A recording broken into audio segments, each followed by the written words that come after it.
सभी को जय सिया राम। और रामचरितमानस लंका कांड में दोहा संख्या 35 जो इस प्रकार है। रिपु बल धरषि हरषि कपि बाली तनय बल पुंज पुलक शरीर नयन जल गहे राम पद कंज। सांझ जानी दस कंधर भवन गयो बिल खाई मंदोदरी राम नहीं बहुरी कहा समुझाई। अंगद चले गए दरबार से और भगवान राम के पास जाकर के उनके चरण पकड़ के अपना उन्होंने वहां पर श्रद्धा अपनी भगवान की तरफ प्रकट करी, निवेदित करी। और इधर संध्या हुई जान करके दरबार का कार्य पूर्ण हुआ ये समझ करके रावण भवन की ओर चला बिलखता हुआ। मतलब मन ही मन में बहुत क्षोभ है, उसके क्षोभ से भरा हुआ वो गया। और जब वो भवन में पहुंचा तो मंदोदरी रावण ही, मंदोदरी ने रावण को बहुरी कहा समझाई, बहुत तरह से समझाने का प्रयत्न किया। क्या क्या कहा ये आगे सुनते हैं। कंत समुझि मन तजहु कुमति ही सोहन समर तुम्हि रघुपति ही रामानुज लघु रेख खचाई सो नहीं नांगे असी मन साई।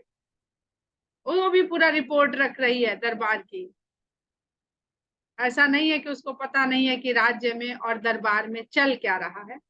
तो बहुत प्रेम से समझाती है और कंत कह के संबोधित करती है, उनको प्रिय का संबोधन करते हुए कहती है कि हे प्रिय, मन से जो कुमति है, जो बुरी बुद्धि इस समय आपकी हावी हो चुकी है, उसको त्याग दीजिए, क्योंकि राम के साथ युद्ध करना आपको शोभा नहीं देता। क्योंकि रामानुज लघु रेख खचाई, आप युद्ध ठाने बैठे हैं राम से। उनके छोटे भाई ने मात्र एक रेखा खींच दी थी, वो तो आपसे लांघी नहीं गई। ऐसा आपका पौरुष है, ऐसी आपकी मर्दानगी है। और पिय तुम ताहि जितब संग्रामा जाके दूत के यह कामा कौतुक सिंधु नागि तब लंका आयौ कपि के हरि असंका रखवारे हति विपिन उजारा देखत तो ही अच्छते ही मारा जारी सकल पुर कीन्हे सिछारा कहाँ रहा बल गर्भ तुम्हारा। हे प्रिय, आप संग्राम में उसको जीत लेना चाहते हैं जिसके दूत का ये कारनामा है। अभी वो स्वयं आया ही नहीं है, दूत के रूप में कोई योद्धा नहीं आता है। तो जिसके दूत का ये कारनामा है कि वो खेल खेल में ही समुद्र लांघ करके लंका आ गया और निर्द्वंद बिना डर के निडर होके आपकी लंका में अकेला घुस आया, और आपके इतने रखवालों के होते हुए आपका बाग उजाड़ दिया। और न सिर्फ बाग उजाड़ा, उसी बाग में अक्षय कुमार को मार भी डाला। और उसके पश्चात जारी सकलपुर कीने से छारा, आपकी लंकापुरी को जला के राख कर दिया। तब आपका ये बल का जो गर्व है ये कहाँ था? आपने क्यों नहीं दिखाया अपने इस पौरुषत्व को? अब पति मृषा गाल जनि मारहु मोर कहा कछु हृदय विचारो। हे स्वामी, अब व्यर्थ में आप अपनी बड़ाई न झोंकिए, अपने बल का इस तरह बखान मत करिए सबके सामने बैठकर। मैं जो कह रही हूं उसको हृदय में विचार करिए।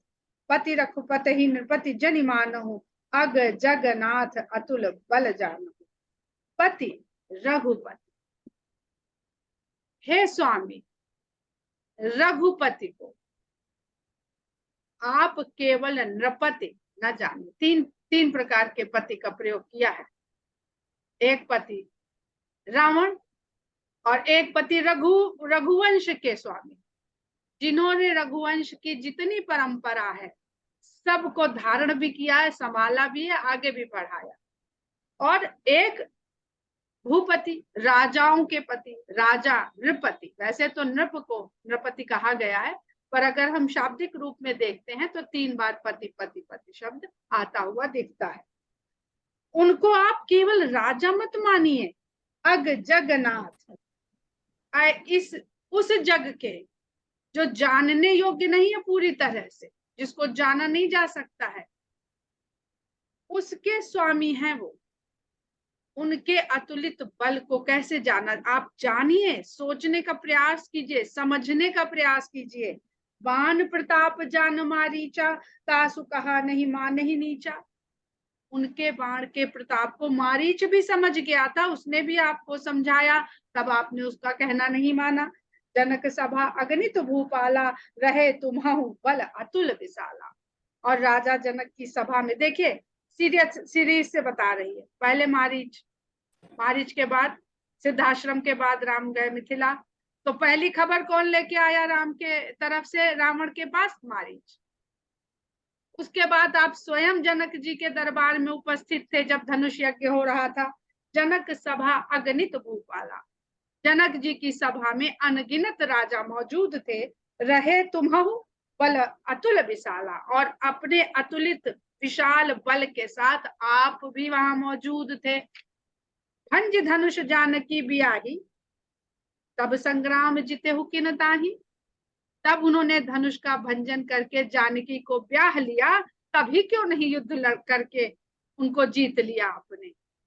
राम को हराने का शौक भी पूरा हो जाता और जानकी को पाने का शौक भी पूरा हो जाता। पर रावण विद्वान है, जो कहा जाता है वो वास्तविक विद्वान।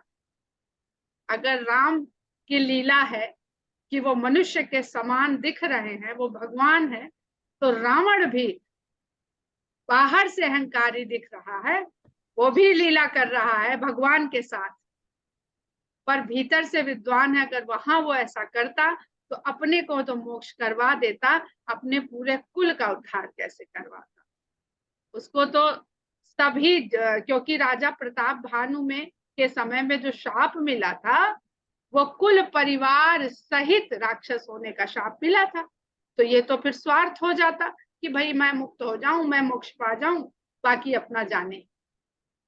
इसलिए वो ऐसा, उसने प्रपंच ही ऐसा रचा, ऐसा प्रतीक्षा करी धीरज के साथ, कि जिसके द्वारा अपने साथ साथ वो अपने पूरे कुल का भी उद्धार करवा सके। तो अब वास्तविक जो सीधी सीधी कथा है, उसके रूप में क्या मंदोदरी और रावण का बातचीत हो रही है कि भंज धनुष जानकी ब्याही, तब संग्राम जिते किन ताही। सुरपत सुत जाने बल थोड़ा, राखा जियत आंख गही फोड़ा। और आपके ही समान देवताओं के राजा इंद्र के पुत्र ने भी उनके बल को कम जानकर आका और परीक्षा लेने चला गया कि देखें ये भला क्या देवताओं का कल्याण करने के लिए अवतरित हुए हैं। तो उसको जीता छोड़ दिया भगवान ने, केवल आंख फोड़ दी थी। जयंत की कथा आप लोगों को याद होगी, जो अरण्य कांड में सुनी थी हम लोगों ने।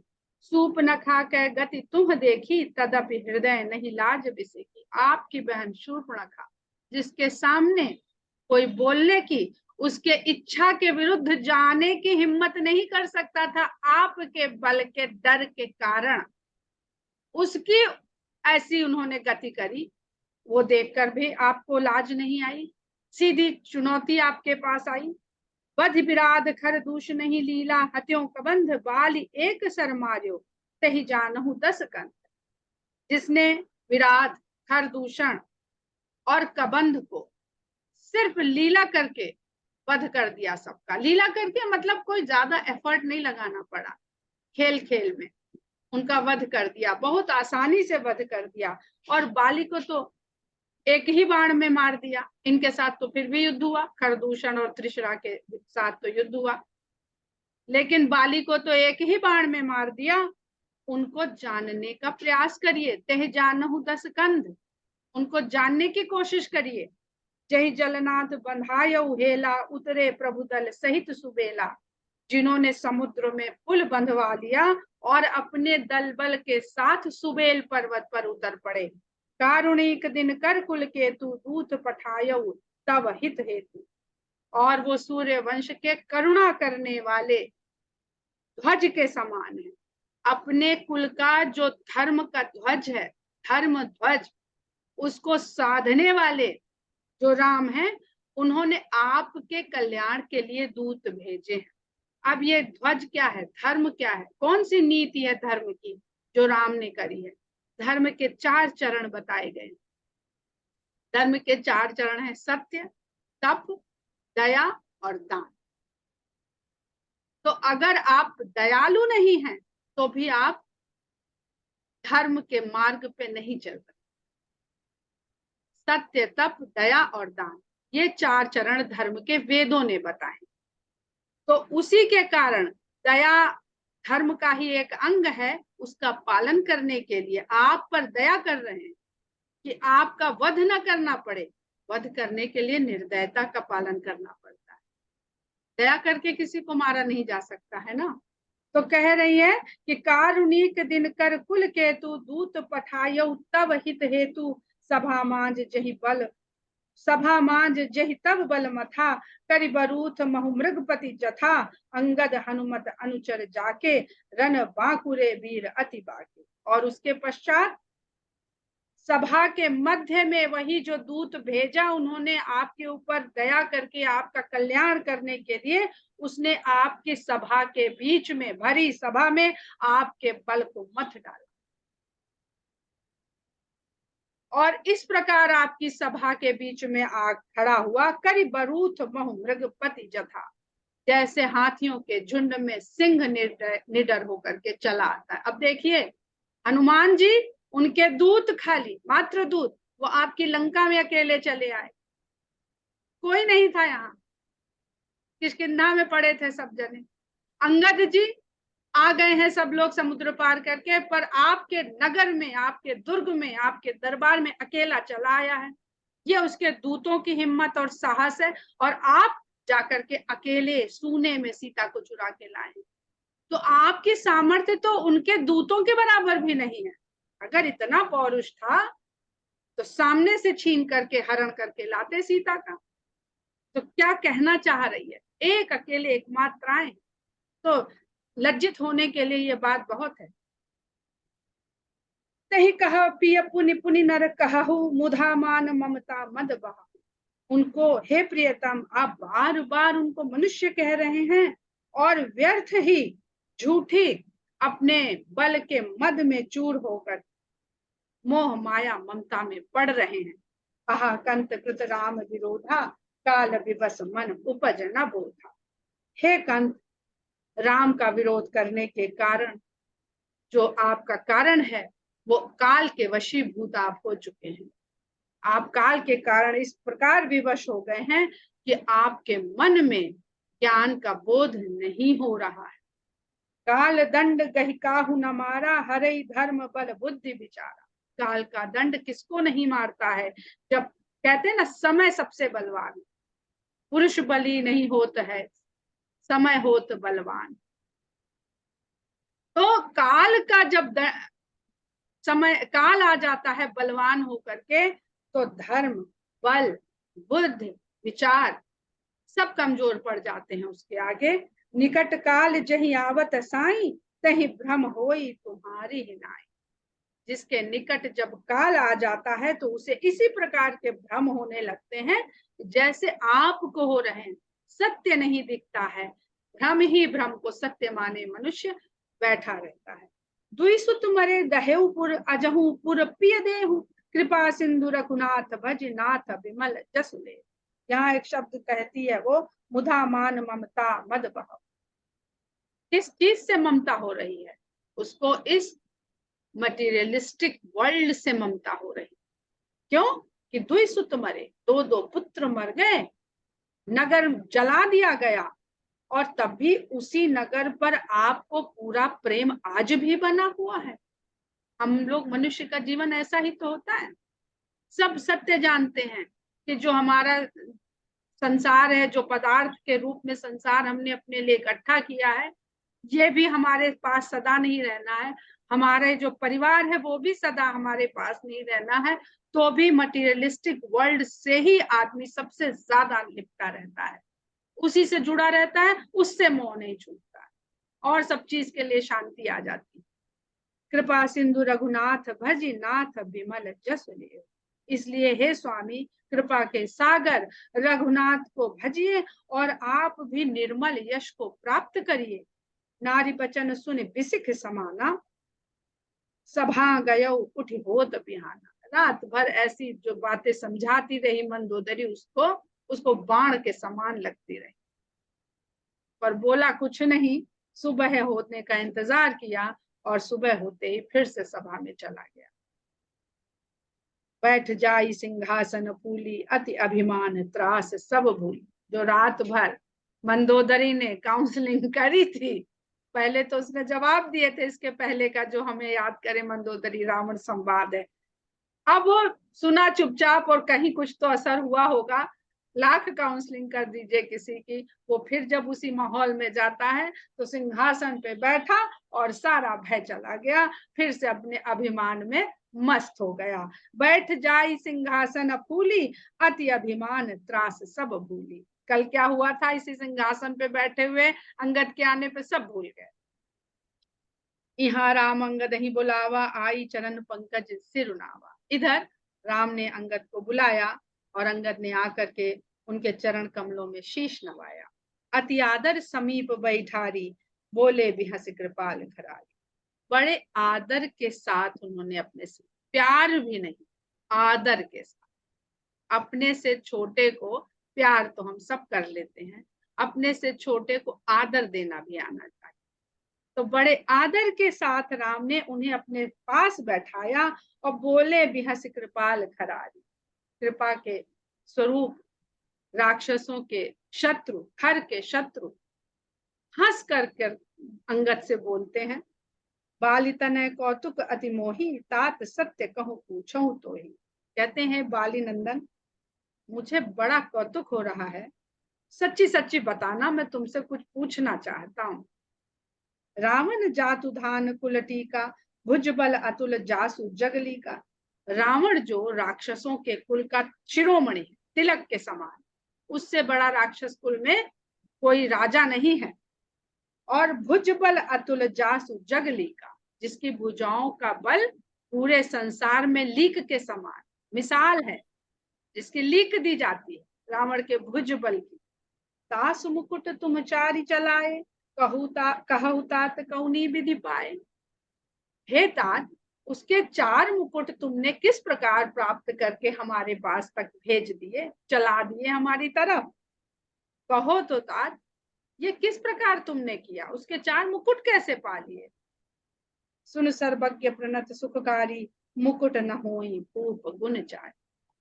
तब अंगद कहते हैं, सुन सर्वज्ञ, रामचंद्र जी कह रहे हैं, तात सत्य कहूं पूछूं तो ही। सच्ची सच्ची कहना, मैं तुमसे पूछ रहा हूं, मैं जानना चाहता हूं। जानना चाहता हूं यानी नहीं जानता हूं। और अंगद जी क्या करें, सुन सर्वज्ञ, सब कुछ जानने वाले सुनिए। अब आप मेरे ही मुंह से सुनना चाहते हैं तो सुन लीजिए, मैं कह दे रहा हूं, क्योंकि आपकी इच्छा, आपका आदेश मैं कैसे टालूं, अन्यथा आप हैं तो सर्वज्ञ। तो हे सर्वज्ञ, प्रणत सुखकारी, जो आपकी शरण में आ जाए, आप उसको सुखी करना चाहते, उसको सुख देना चाहते हैं।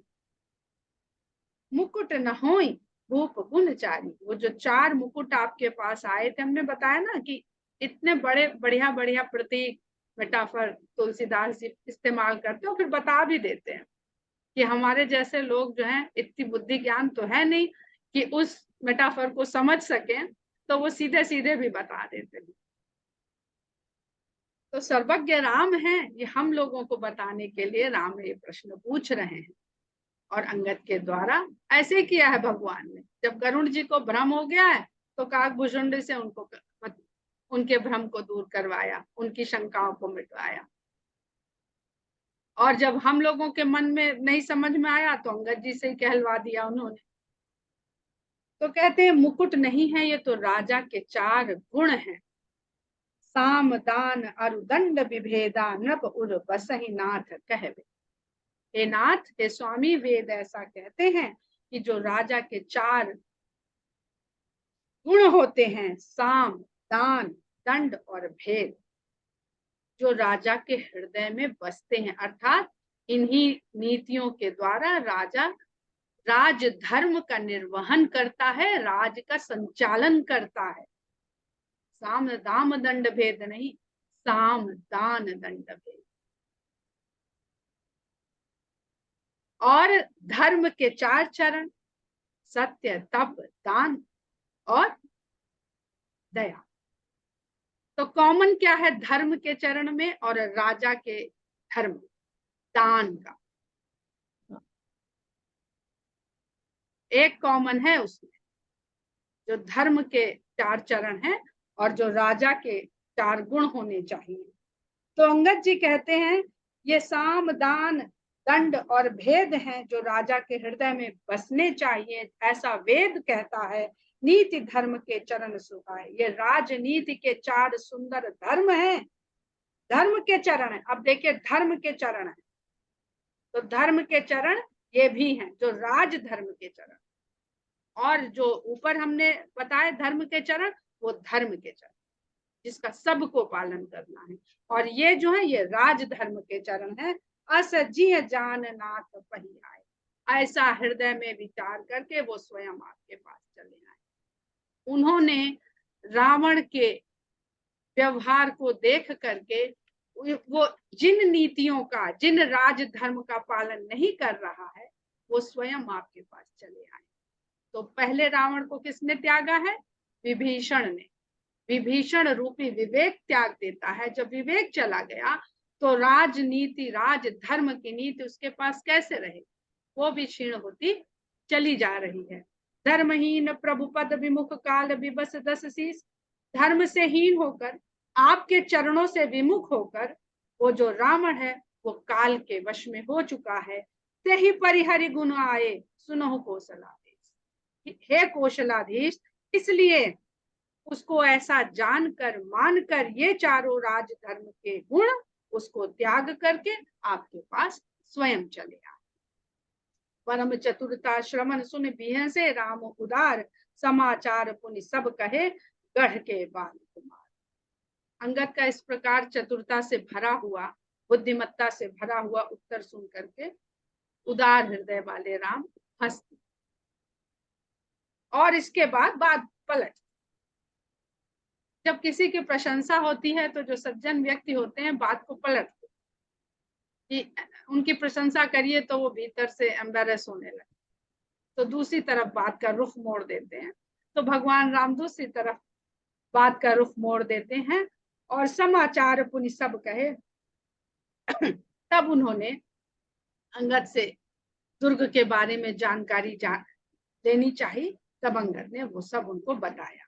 रिपु के समाचार जब पाए, राम सचिव सब निकट बुलाए। जब शत्रु के सारे समाचार मिल गए राम को, तो राम सचिव सब निकट बुलाए।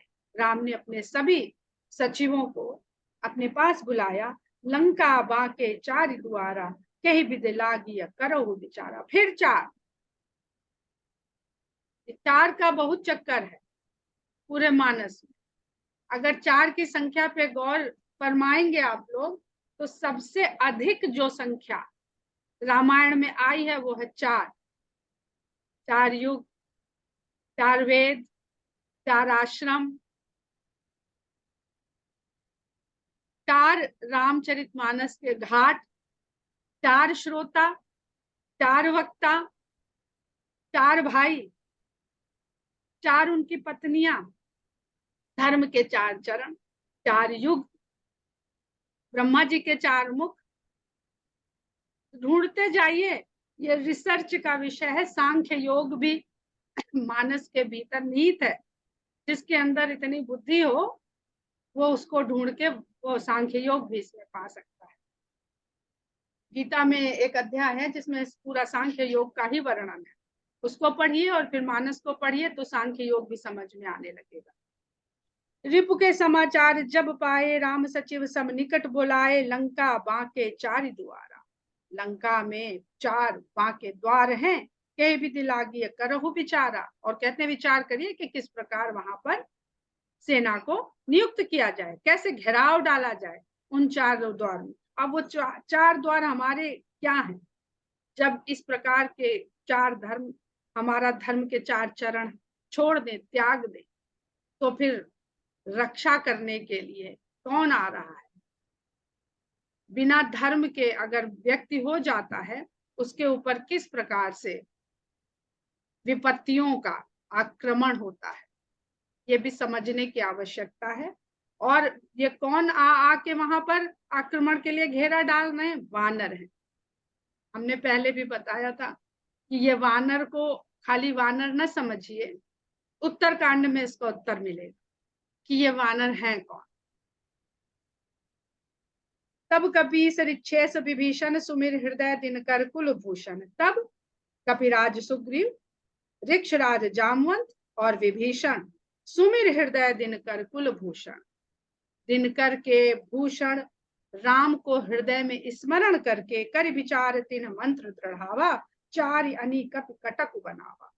ऐसा विचार करके उन्होंने अपनी सलाह दी और कहा कि वानरों को 4 भाग में करके 4 सेनाओं में बांट देना चाहिए। जथा जोग सेनापति कीन्हे, जूथप सकल बोली तब लीने। वाल्मीकि रामायण में पूरा वर्णन है विस्तार से कि किस भाग में कौन कौन योद्धा शामिल हैं और कौन कौन उसका सेनापति है। तो जो जिस योग्य था उसके अनुसार हर भाग का एक सेनापति नियुक्त किया गया। और जूथप सकल बोली तब लीने, और पूरे समूह को तब इस प्रकार से बोला गया कि प्रभु प्रताप कही सब समुझाए, सुनि कपि सिंहनाद करि धाये। भगवान के प्रताप को सुना करके उन्हें समझाया गया।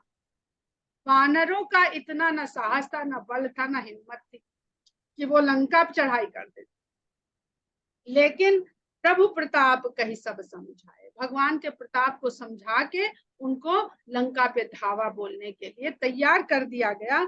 और इतना सुनते ही जो कपि थे वो सिंहनाद करि धाये। कभी सुना है कि वानर सिंहनाद कर रहा है? प्रभु प्रताप, पूरी चौपाई अपने आप में सब कुछ कह रही है। हर्षित राम चरण सिर नावहि, गहि गिर शिखर वीर सब था। हर्ष के साथ राम के चरणों में शीश नवाते हैं और गहिगिर शिखर, पर्वतों के बड़े बड़े खंड उठा करके सारे के सारे वीर दौड़ पड़ते हैं। गर्जई तरजई भालू कपीसा, जय रघुवीर कौशलाधीसा। और श्री रामचंद्र की जयकार करते हुए, गरजते हुए, लपकते हुए ये भालू और वानर टूट पड़ते हैं। जानत परम दुर्ग अति लंका, प्रभु प्रताप कपि चले असंका। जानते हैं कि लंका का जो दुर्ग है वो अजेय है, फिर भी प्रभु के प्रताप को मन में धारण करके निडर होकर के निर्भय भाव से वो चल पड़ते हैं। घटा टोप करी चहुदिस घेरी, मुखहि निशान बजा वही बेरी। जैसे बादल की घटाएं आकर के घेर लेती हैं। आज कह रहे थे ना सब लोग, आज पानी बरसेगा कि नहीं, तो वंदना जी ने बताया कि बादल आ गए हैं।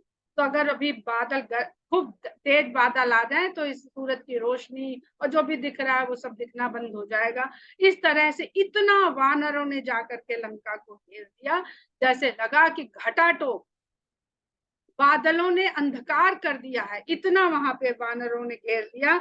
और मुख ही निशान बजा हुई भेरी, युद्ध के लिए जो नगाड़े और रणभेरी का नाद किया जाता है वो मुख से ही बजा रहे हैं खाली। जय राम जय लक्ष्मण जय कपीस सुग्रीव, गर्जहि सिंहनाद कपि भालु महाबल सिंह।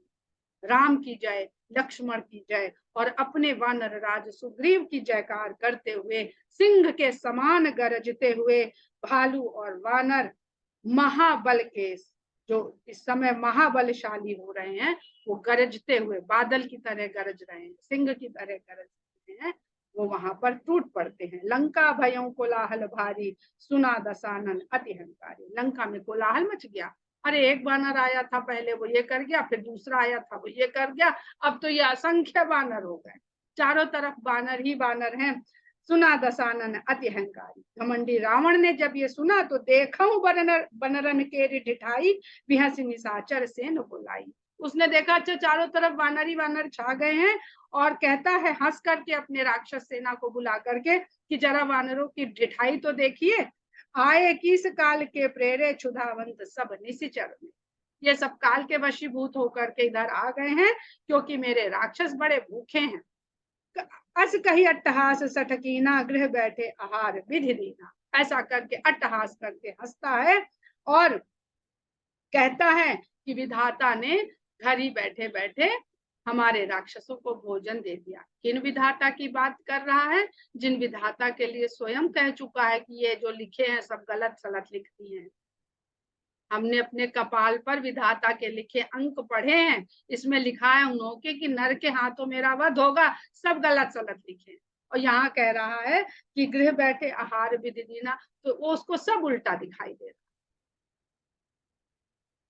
सुबट सकल चारी दिस जाहू, धरी धरी भालू की सब का खाहू। जितने भी योद्धा हैं हमारे सेना में, चारों दिशाओं में फैल जाओ और पकड़ पकड़ के भालू और वानरों को अपने भोजन की तरह सबको ग्रस लो, खा जाओ। उमा रावण ही अस अभिमाना, जिम टिटिभ खग सूत होता।